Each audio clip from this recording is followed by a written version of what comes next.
My name is Erica, and this is the story of how my life turned upside down in ways I never could have imagined. For over a decade, I'd been happily married to my husband, James. We had what I thought was a rock-solid relationship built on trust and mutual respect. I worked as a remote French tutor, a job I enjoyed despite its modest pay. James came from a well-to-do family, but that never mattered to us. His parents, however, were a different story. Richard, my father-in-law, was an influential executive director at the local hospital. His wife, Margaret, busied herself with various charitable foundations. From the moment James introduced me, they made it clear they didn't approve of me. James had a brother, Michael, who was married to Emily. They had a 13-year-old daughter named Lily. Unable to have children of my own, I doted on my niece, often taking her for weekends and outings. Emily and I had become close over the years. During one of our coffee dates, she confided in me about the family's wealth. "Erica, you wouldn't believe the amount of property and money Richard and Margaret have given Michael and me," she whispered, glancing around as if afraid someone might overhear. "We're talking millions."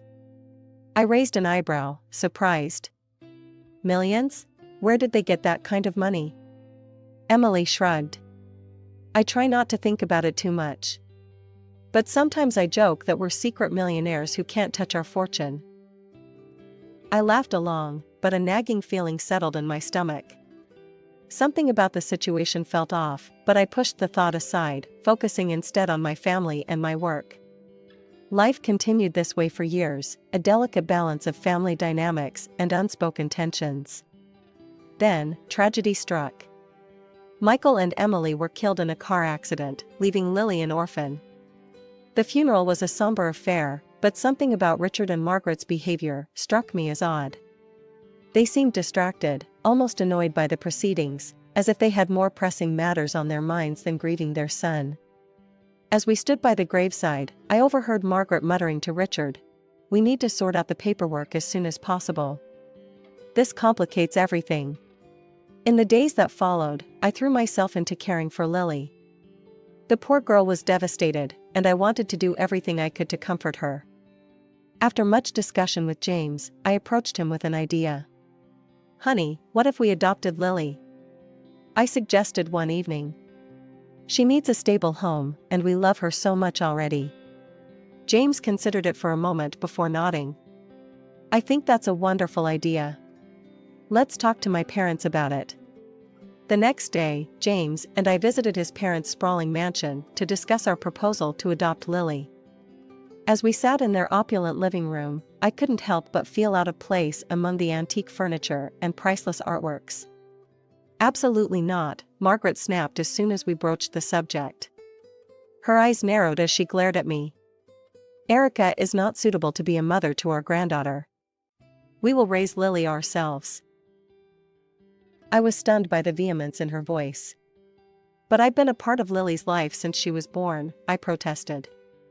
"James and I love her, and we can provide a stable home." Richard cleared his throat, his expression cold. "This isn't up for discussion. Lily stays with us." Margaret leaned forward, her voice dripping with venom. "Besides, we all know what this is really about, don't we, Erica? You're just after Michael's money.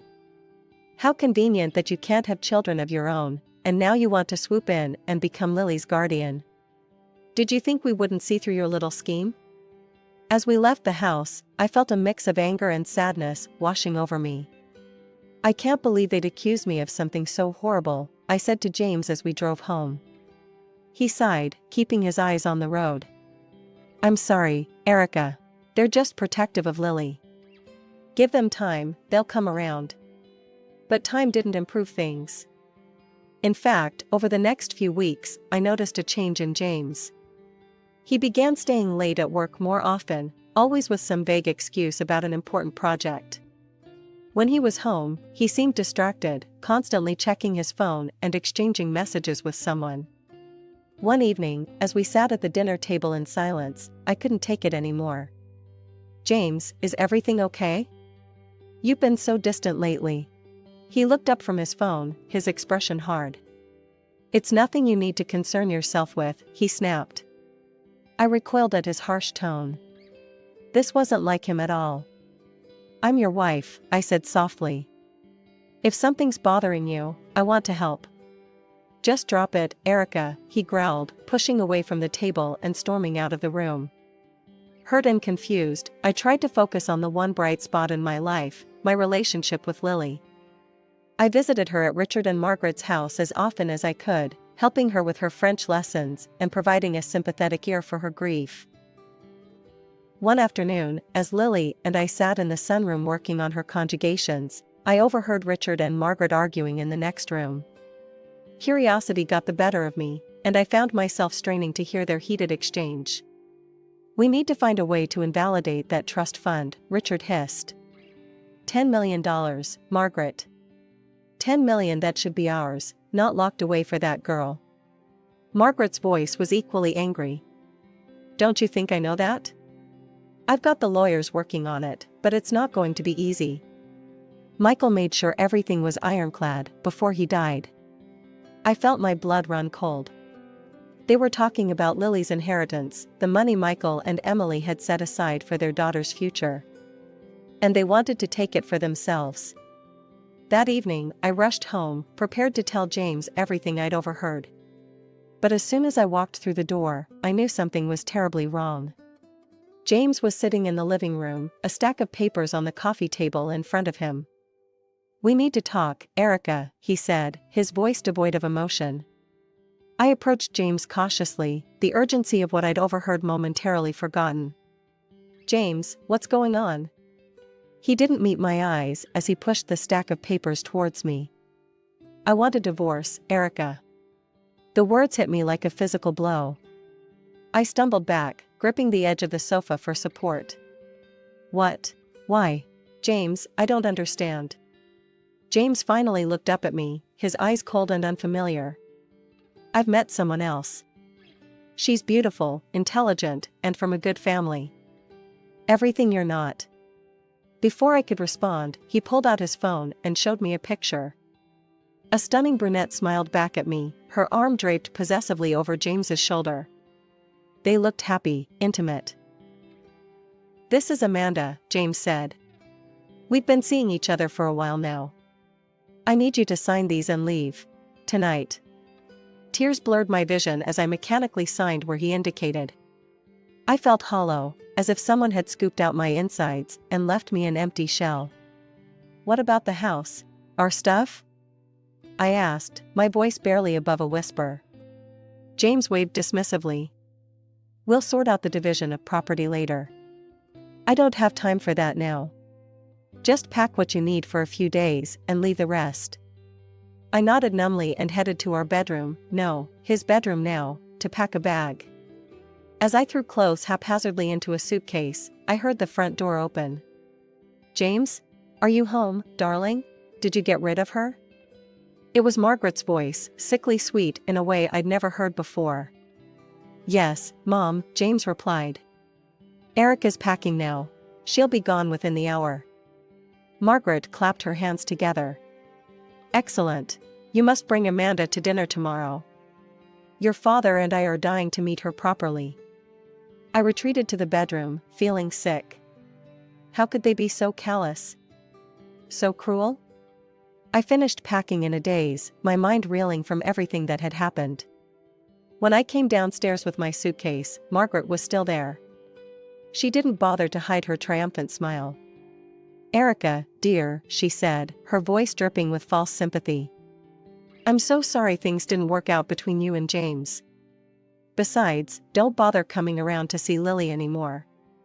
It's best if you make a clean break. With those final, cutting words ringing in my ears, I stepped out into the night. The door closed behind me with a finality that seemed to echo the end of my married life. I found myself at a nearby hotel, checking in for the night in a fog of disbelief and pain. As I lay in the impersonal hotel bed, staring at the ceiling, I tried to make sense of how my life had fallen apart so quickly. The next morning, operating on autopilot, I found a small apartment to rent. It was nothing like the home I'd shared with James, but it would do. I threw myself into my work, teaching French lessons online from morning till night, anything to keep my mind occupied. A week after moving into my new apartment, my phone rang. It was Lily. My heart leapt at the sound of her voice. "Aunt Erica," she said hesitantly. "Are you okay? Grandma said you and Uncle James split up." I swallowed hard, trying to keep my voice steady. "I'm okay, sweetheart. These things happen sometimes. How are you doing?" As we chatted, Lily hesitantly told me about James bringing his new girlfriend to dinner. "She's pretty," Lily said. "But she's not as nice as you. I don't like her." I didn't know how to respond to that, so I changed the subject, asking about her school and her friends. But as we talked, I couldn't shake the feeling that something wasn't right. Lily seemed nervous, on edge. Over the next few weeks, I tried to establish a new normal. One evening, as I was grading papers, my phone buzzed with a message from Lily. "Aunt Erica, I'm scared. Can we talk?" Alarmed, I immediately called her back. When she answered, her voice was barely above a whisper. "Aunt Erica, weird things are happening here." "What do you mean, sweetie?" I asked, concern flooding through me. Lily hesitated before continuing. "There are always these strange people coming to the house. They argue with Grandpa and Grandma a lot.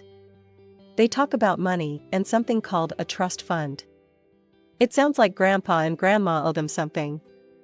My blood ran cold as I remembered the conversation I'd overheard about Lily's inheritance. I tried to keep my voice calm. "Lily, honey, I want you to be very careful, okay? Don't let anyone know you're telling me this." "I won't," she promised. "I've been recording some of their conversations on my phone. And I kind of got into Grandpa's computer and copied some files." I was shocked by her resourcefulness. "Lily, that's very clever, but also very dangerous. You need to be careful." The next day, I received an email from Lily. It contained audio files, photos, and documents she'd managed to gather. With shaking hands, I began to go through the material. What I discovered left me reeling. The audio recordings captured heated arguments between Richard and various individuals, all demanding repayment of large sums of money. The photos showed clandestine meetings in dimly lit rooms, with Richard handing over envelopes to shady-looking characters. But it was the documents that truly horrified me. Spreadsheets detailing the production and distribution of counterfeit medicines. Falsified lab reports. Forged prescriptions. It was all there in black and white. As I delved deeper into the files, I uncovered the true extent of the operation. Richard had set up a fictitious pharmaceutical company, using it to supply counterfeit drugs to pharmacies and clinics. Even worse, he was using these fake medicines in his own hospital, bribing doctors to cover up the deception. My hand shook as I closed my laptop. What should I do with this information? Going to the police seemed like the obvious answer, but I hesitated. What if James was involved? And what about Lily? She was living in that house, surrounded by these dangerous people. As night fell, I made a decision. Despite everything that had happened, I needed to talk to James. He deserved to know what his father was doing. I picked up my phone and dialed his number, my heart pounding. After several rings, he answered. "Erica?" His voice was confused, wary. "Why are you calling?" "James, we need to talk," I said, trying to keep my voice steady. "It's about your father. There's something you need to know." He was silent for a few seconds, and then he asked me to meet. I agreed, and James gave me an address, a small cafe on the outskirts of town. As I drove there, my emotions were in turmoil.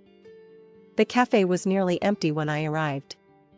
James was sitting in a corner booth, looking haggard and older than I remembered. As I slid into the seat across from him, I noticed dark circles under his eyes and a tension in his shoulders that I'd never seen before.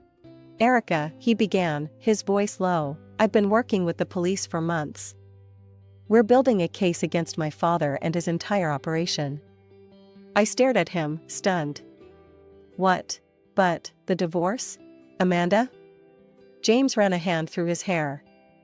It was all part of the cover. I needed to distance myself from you, to keep you safe. Amanda is an undercover officer. We needed a way to get her into the family circle without suspicion. My head was spinning. So, our marriage, it wasn't real? No, Erica, James said, reaching across the table to take my hand.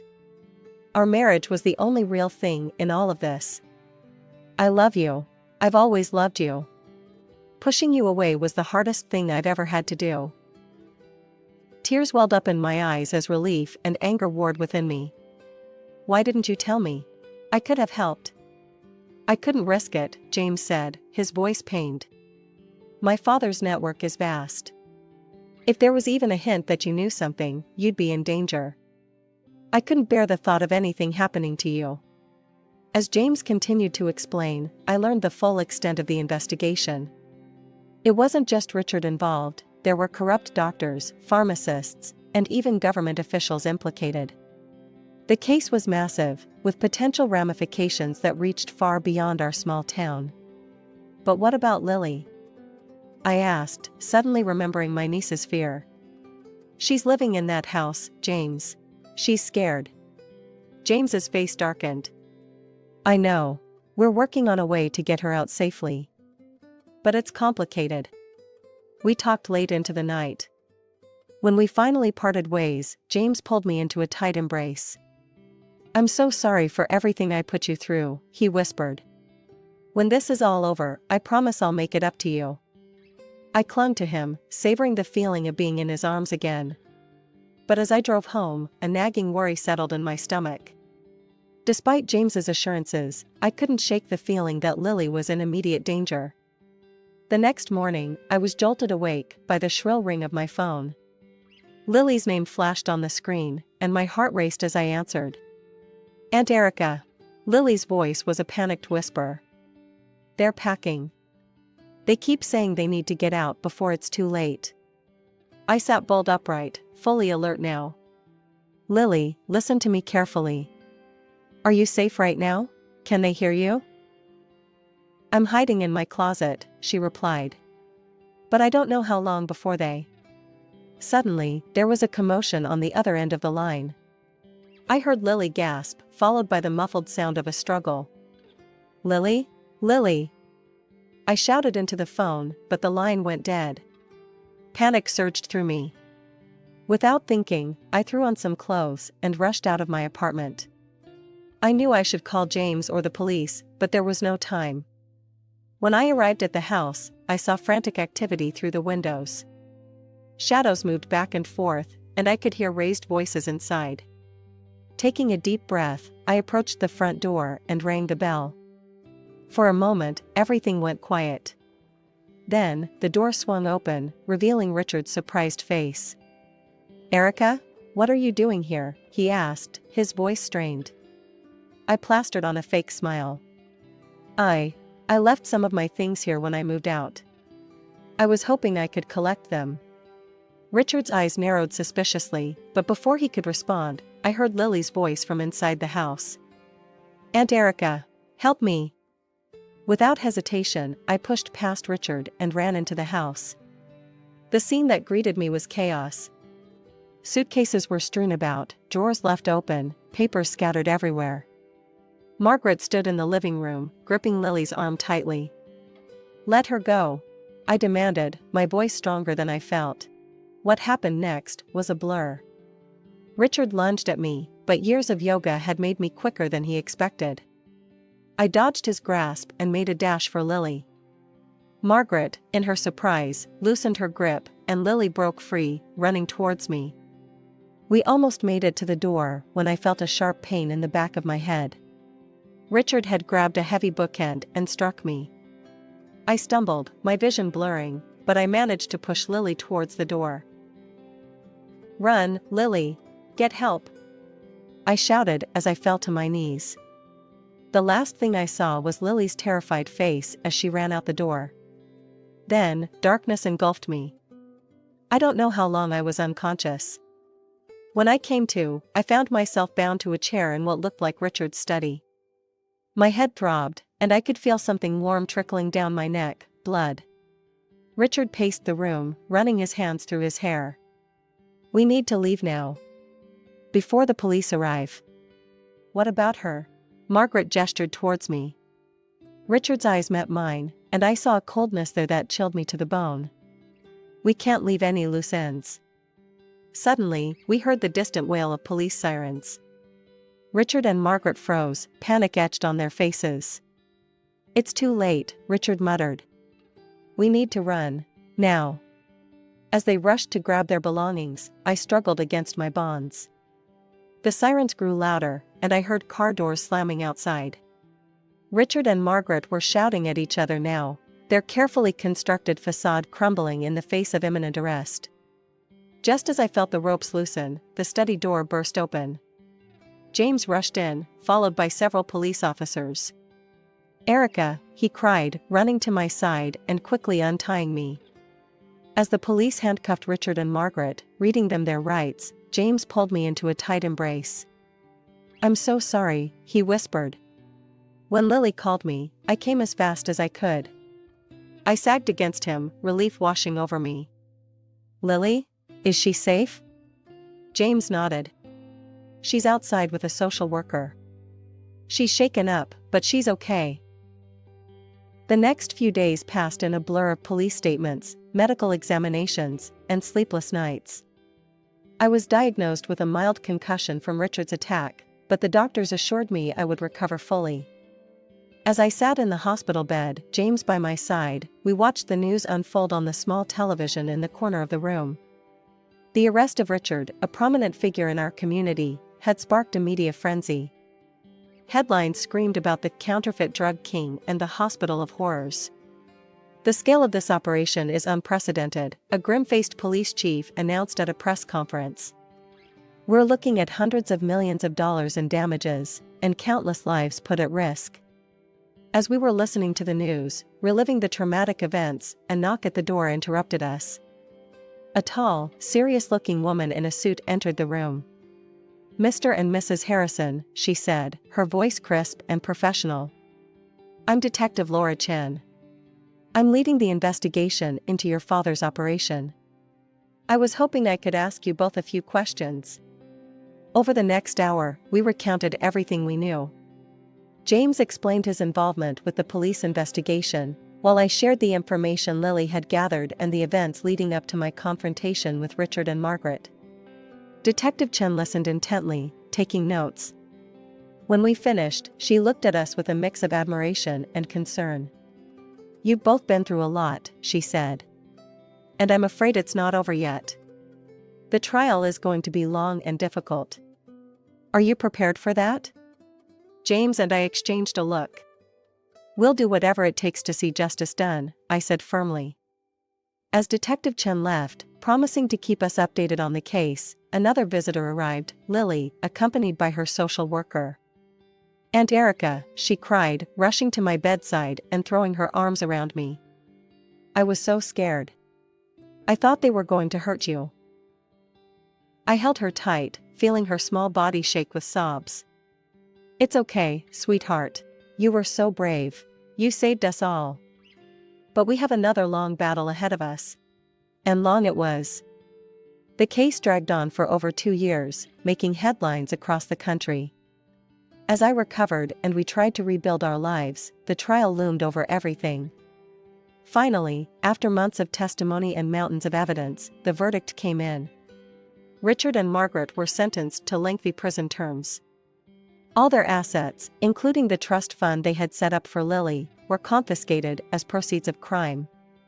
As we left the courthouse after the sentencing, I felt a strange mix of relief and sadness. Justice had been served, but at what cost? So many lives had been destroyed, including those of people I had once considered family. After the dust settled from the trial, James and I focused on rebuilding our lives. The most important part of that was Lily. We'd grown so close during the ordeal, and now it was time to make it official. The adoption process was a whirlwind of paperwork and interviews, but finally, we stood before a judge who declared us Lily's legal guardians. As we left the courthouse, Lily between us holding both our hands, I felt a surge of emotion. "We did it," I whispered to James, tears in my eyes. He squeezed my hand. "We're a real family now." With guardianship came the responsibility of managing Lily's inheritance from her parents. It was a daunting task, but we were determined to do right by her. "What do you think about renting out the house?" James suggested one evening as we pored over financial documents. I nodded. "Good idea. We can put the rent money into a savings account for her college fund." We threw ourselves into the task, finding reliable tenants and setting up a separate account for Lily's future. It felt good to be planning for her future, to be giving her the stability she deserved after everything she'd been through. As we settled into our new normal, James approached me one night with a nervous energy about him. "Erica," he began, taking my hands in his. "These past few years, they've been hell. But they've also shown me how strong we are together. I was wondering, would you marry me again?" I laughed, tears springing to my eyes. "Are you kidding? Of course I will." We decided on a small ceremony, just close friends and family. The day arrived, bright and clear. As I slipped on my bright blue dress, a color of hope and new beginnings, I felt a sense of excitement I hadn't experienced in years. Lily knocked on the door, already in her bridesmaid dress. "Aunt Erica? You look like a princess." I twirled for her, feeling light and happy. "And you look absolutely beautiful. Are you ready to go?" She nodded eagerly, taking my hand. As we walked down the aisle together, I saw James waiting for me, his eyes shining with love. It felt like our first wedding all over again, but better, because now we knew what we could overcome together. The ceremony was simple, but beautiful. As we exchanged vows, I looked out at our small gathering of loved ones, at Lily beaming beside us, and I knew that this was exactly where I was meant to be. At the reception, James pulled me close for our first dance. "How does it feel to be Mrs. Harrison again?" he murmured in my ear. I grinned up at him. "Even better than the first time." Later, as I watched Lily twirling on the dance floor with her friends, I felt a deep sense of contentment. Our path hadn't been easy, but we'd made it through. We were stronger for it. The next week, I was back at work, tutoring my French students online. Life had returned to a kind of normal, but it was a new normal, one filled with love, laughter, and the joy of our little family.